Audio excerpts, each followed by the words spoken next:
Alright guys, we just got to the Washington State Fair, so we're gonna bring the goats over to their pens and get them all set up, and then we'll show you our setup when we're all done. And first impressions, it's pretty cool. It's a really big fair. They got lots of exhibits, so it's really cool. We're gonna go check it out.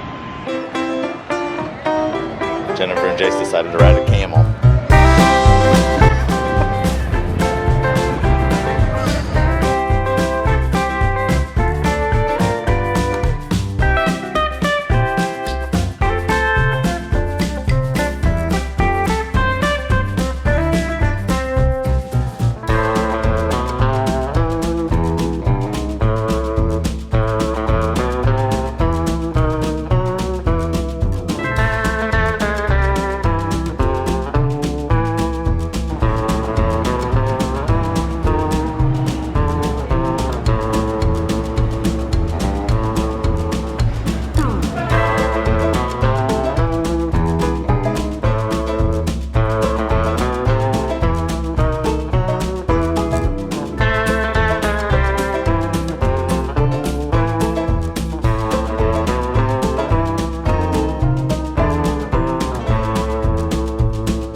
And the best junior dairy herd or dairy mixed feature is not part of the AMCA show, so that's kind of why we did that in an order.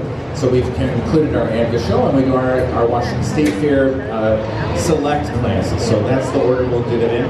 Best doe and show, AI Futurity doe and show for money, and then dairy mixed future, which is, wouldn't it be great if all three of those does would be, a part of your dairy herd in future years. So that'll be the order that we're going to go in. Right? Yes. Everybody thinks I'm from your wallet, right? See, you so get a real face off of me. These are our senior kids in the La Mancha show today. Ma'am, can you pull forward just a little bit more? We've got a bigger line, and I apologize. Thank you. That lady wanted a close-up of that pretty well anyway, didn't you, ma'am? Okay, so really beautiful three does here at the head of the line, and it gave me a lot of difficulty on the pieces and parts, and I moved them around some. 1/2, she shows us such an advantage out here in that front end assembly. We have legs set more correctly underneath the high point of the withers, with more extension to that brisket and a more level brisket floor. The chest floor is more parallel to the ground. She has the advantage in body capacity. She's wider in that rear rib, more spring to that rear barrel. 2/3 in her turn, closest placing out here. It is in general appearance, feet and legs. She's more upright on those rear pasterns. She also shows us when naturally on the move, she's stronger across that top line with less tendency to dip back through the loin. She shows us in that front end assembly while on the move. She leads with her brisket as opposed to leading with that point of shoulder. She'll grant the tremendous length and stretch in this third place though. 3/4 in her turn. It is that length and stretch, the stage of development that we see in this doe. In general appearance, feet and legs, we're seeing more balance between the front leg from the cannon bone, from the knee down to the dew claw. We're seeing a doe that in feet and legs shows us more appropriate angulation to the rear leg. 4 over 5 in her terms. Animals, he says, the line closest to me were first in their class, and the line behind them were second in each class. Some really lovely does here. They don't have mammaries, so what we really focus on is general appearance and the high point categories out here in this ring for these goats. Certainly some lovely, lovely does. I really believe my competition falls right now in this front line and my 3 goats here in the middle. And we look at our scorecard and we see that one goat really excels out here in that front end assembly. She has legs that are set directly underneath the high point of the withers. She has more extension of that brisket. She has a chest floor that's parallel to the ground. She has the advantage in general appearance of feet and legs, more correct angulation to those rear legs. We want you to know that tracks with more natural width around the ring. Well, for me, she's an easy winner in this class and in this breed. And that will be my senior kid right here, the second doe back in the line. Beautiful front end on this doe, very lovely. We'll move her out. We move that second place doe in. It was a lovely doe in her own right, certainly deserving of the second in that class. Now it becomes a little more difficult. And when you look up and down the line here now, we have one doe that could be the clone of the doe that we put for Grand today. She has the same balance on this dairy strength. She has the same beautiful front end, maybe not quite as correct with the extension of brisket. Certainly a doe that shows us that beautiful wedge shape, and that's going to be my junior kid right here in front of me. Lovely little doe. Thank you so much for everyone for bringing these does out. What's up, guys? We're giving Razzle Dazzle a little shavy. A little last minute clip. That little last minute clip.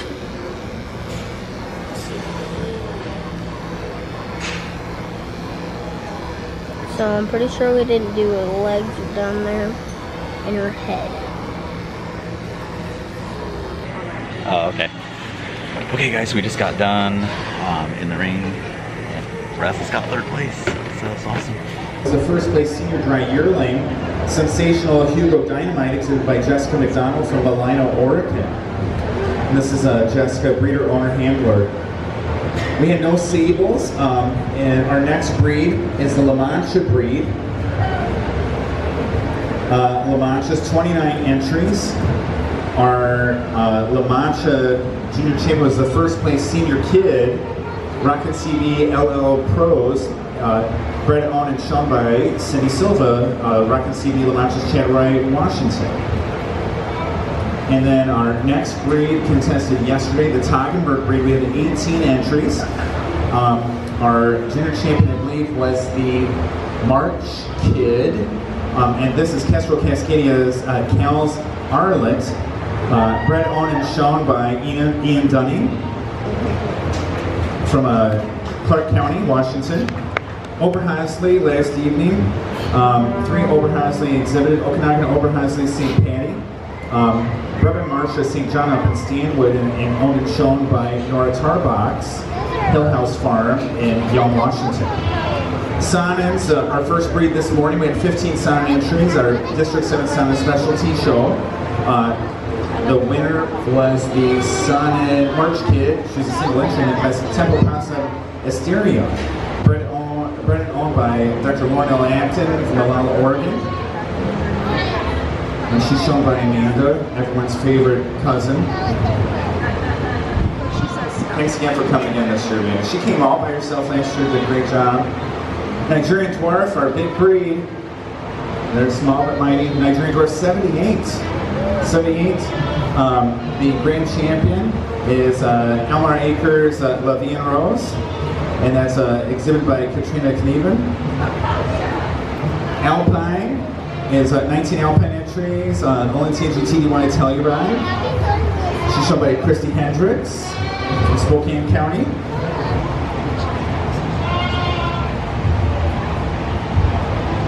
Aren't they lovely? Just really lovely. I hope that when you're sitting there and you're looking at this line, they may be different colors, they may be different sizes, and they may be different ears. But they certainly all are long body, they're sharp, they're angular, they're open, they're powerful, and they're still feminine, and there's not a coarse doe out here. I think it's just a lovely line, and I'm so thrilled that I was invited here to judge this beautiful group of animals that we did yesterday. We start the line off here with our recorded grade at the head of the line. It's a dry yearling. It's a beautiful, powerful doe, deep body. I guess we might make her a little cleaner at the throat. Our La Mancha, just a powerful, deep-bodied doe here. I can see her flatten that hips out a little bit. My Tog, just a lovely little doe, smoothly banded. Could move her front legs back a tiny bit. I'm being nitpicking because these are tiny little things here. And we've got that Oberhausley, is that right? Oberhausley, and just a real long bone pattern doe here. I can see her maybe a little more balanced. This Sonnen, she's so level on that top line. Like you see a little more bone in this doe. My Nigerian, little doe that just shows us such a pretty front end. Like see her a little more square on those rear legs when she walks around the ring. My Alpine here, a beautiful doe, a lovely front end with extension of brisket. Maybe if we were picky, we could spread those hocks apart just a tiny bit more.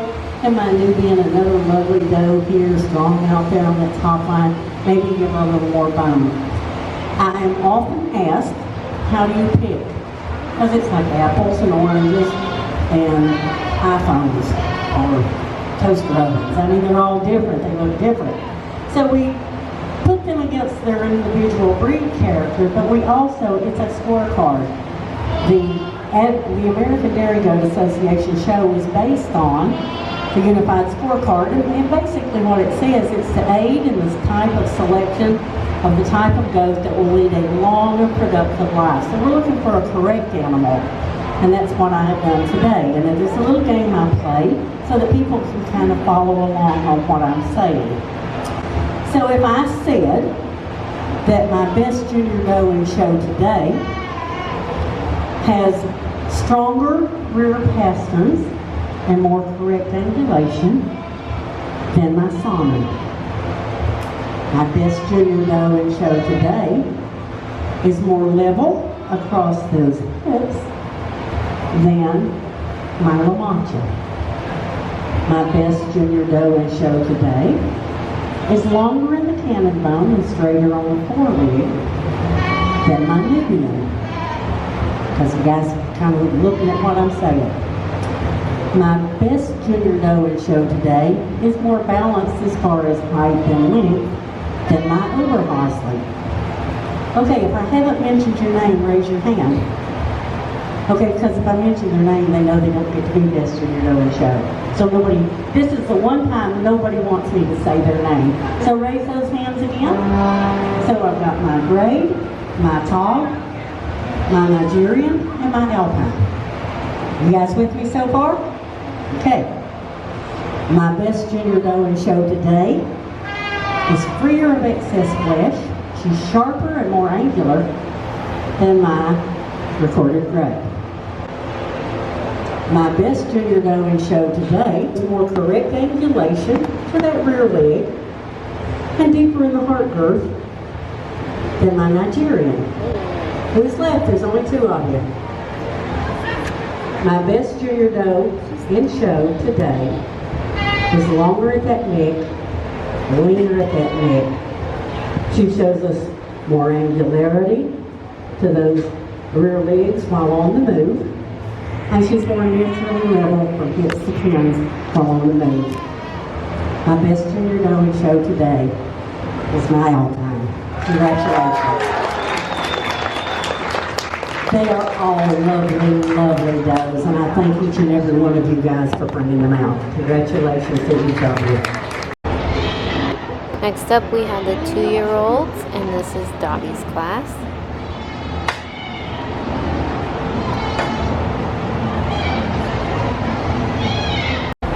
So the thing about the Washington State Fair is pretty much every class is like a champion challenge class. These are mostly finished champions competing today. Considering Dottie's not a champion, she did pretty well. I think she got 7th in this class. And she's also getting stale at this point. She's been in milk for a long time.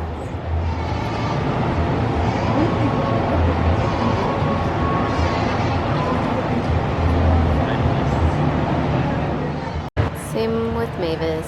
As you can see, her udder is barely full. It was not a good fill.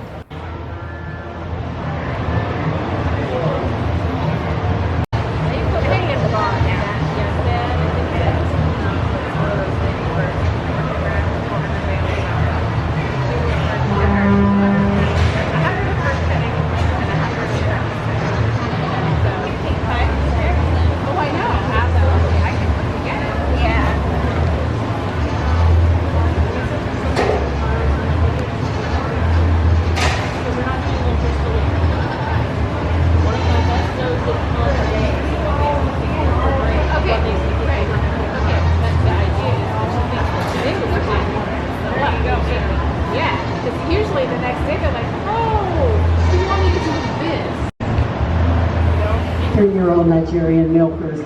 My udder placings are 1 and 3.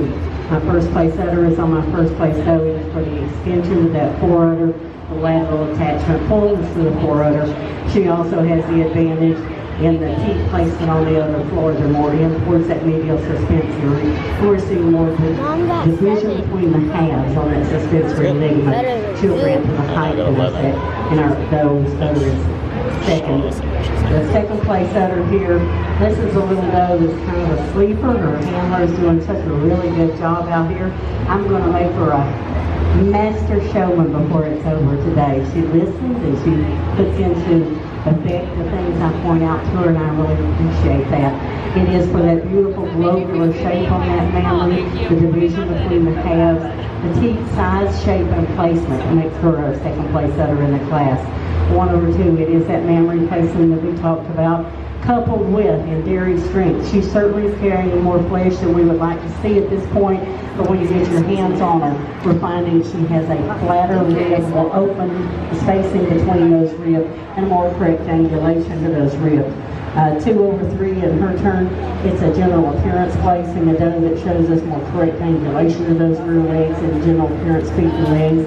She shows us she tracks more correctly around the ring on those rear legs. In the front end assembly, the legs are set tighter against the elbow, tighter against the body wall. In dairy strength, she's sharper, cleaner, more angular. She is more at the advantage in body capacity because she's more wedge-shaped all the way back with less tendency to cut up. She will lay up to that beautiful teeth placement and division on this third place udder. Not saying that this is not a lovely udder on our second place doe. When we're at this kind of competition with this level of quality of mammaries, it's a little tiny thing sometimes. 3/4, my second place udder is that mammary placing, and she is higher in that rear udder, tighter, more area of udder attachment, less movement as she walks around the ring. She has the advantage here in her turn in general appearance being more smoothly blended from the neck into the livers. 4/5 in her turn. A doe that shows us in dairy strength, she's just cleaner, excess flesh, sharper, more angular. Just in general appearance, feet and legs, more correct angulation of the rear leg with this tendency to be posty. You guys are excused after I talk about you. 5/6 in her turn. It is that mammary placement, keeps more plumb on the other floor. Certainly we see also in turning assembly, shoulders tighter against the body wall with less movement as they walk around the ring. My 6th place doe over my 7th place doe. In general appearance, we see a doe that shows us so much more correct angulation to those rear legs, and then that mammary system more balance and symmetry viewed from the side. 7/8. In her turn, we see a doe that in that front end assembly, she tracks more correctly forward with those front legs. 8/9. A doe that. All right, guys, that's a wrap on the Washington State Fair goat show. It was a really fun time. The fair was amazing. I've never been to a state fair, and so just the sheer size of the state fair was insane. And it was very well kept, everything. Every barn that we went into was very clean. They cleaned on a daily basis. It was really nice facility. The facilities all over the barns and the interactive stuff that the kids can do was really well put together. So I would say Washington State Fair, I mean, I haven't been to many state fairs, but it was pretty nice. At the fair show, they do something that's called premiums. So if you're not familiar, premiums is when you can get actual cash money for your placing in the goat show. So they pay out to a certain placing, and they call them premiums. So at a fair show, pretty much all bets are off. You bring your best of your best. So whether they're finished, champions, dry legs, leg this, leg, you know, whatever, you bring the best that you have. And we competed against all of those goats with our goats, and I think we did very well. Mavis got a 7th place, and Dottie was 11th. So, and again, those are 6 does ahead of Mavis that could have been finished champions. So maybe they were, maybe they weren't. We don't really know, but I do believe that the competition was very fierce. There were some very nice goats here. So that's pretty amazing. I mean, the Pacific Northwest is packed with some pretty stacked genetics in the standards, the standard breeds, and with the Nigerians, I feel. So there were a lot of Nigerians competing. On Sunday, they had a bonus show, which is a club show, and that one was put on by the Southwest Washington Dairy Goat Association. And it was a 1-ring, just a fun little show to show your goats. And in that show, Dottie placed 3rd in her class, and Mavis placed 5th in her class. So still right there, kind of in that middle of the road, but still top 5. And you know, that's always our goal, really. It's just that if we can consistently stay in that top 5, I'm happy with that. It's great to win, but you can't win every time. And I think as long as we're consistently in that top 5, then, you know, our management is good, and we're doing things that we feel that we're on the right track. So we also did show Trudy, Sugar, and Maple, and in the fair show they did get dismissed. I feel like we've maybe been overfeeding them a little bit. They've kind of been in with the milkers a lot, and they've been getting a lot of alfalfa, so they're showing it a little bit. It is towards the end of the season, so we are going to breed them very shortly, and they should, once lactation comes in, stuff like that, they should get back on track. So hopefully next year we have a better showing with Sugar, Maple, and Trudy. The fair show, Razzles was 3rd place, and Chai was 7th place. So that's really promising for us. So we're looking forward to Razzles and Chai in the future. So all in all, I mean, it was a good time. I even I got to help out with a Toggenburg, which is pretty neat. So there's probably a couple of pictures of me holding a Toggenburg, so that was fun. I mean, it's just a really tight-knit show. There you can tell that a lot of the breeders have done this show for many years, and the show organization, it went very smoothly. I was really excited. I got to hold a number card. They did the show like a national format, so you had, once you got placed, they gave you a number card, and you held up your number card. Unfortunately, we didn't get to film too much of the ring because it was busy and there's a lot of spectators. There wasn't really a good place to set up the camera, and it just wasn't a good environment to film. So we did get a few clips of some of the standard breeds, which is always fun to watch, and to kind of, look at those goats and try to train your eye as far as what you're looking for conformation and maybe some larger breeds also, and what is comparable for our breed, for the Nigerian Dwarf. So that's always fun. I like to just sit and watch the goat show. It's interesting to us. Very well run show. Even the fair show went smooth. I really liked that there was a timeline So it would have, so that the public could come watch, it would have designated time slots, so you knew when your class was going, you know, so you could plan your day accordingly, and that was really nice. Still a fun show to attend. Yeah, just a great venue.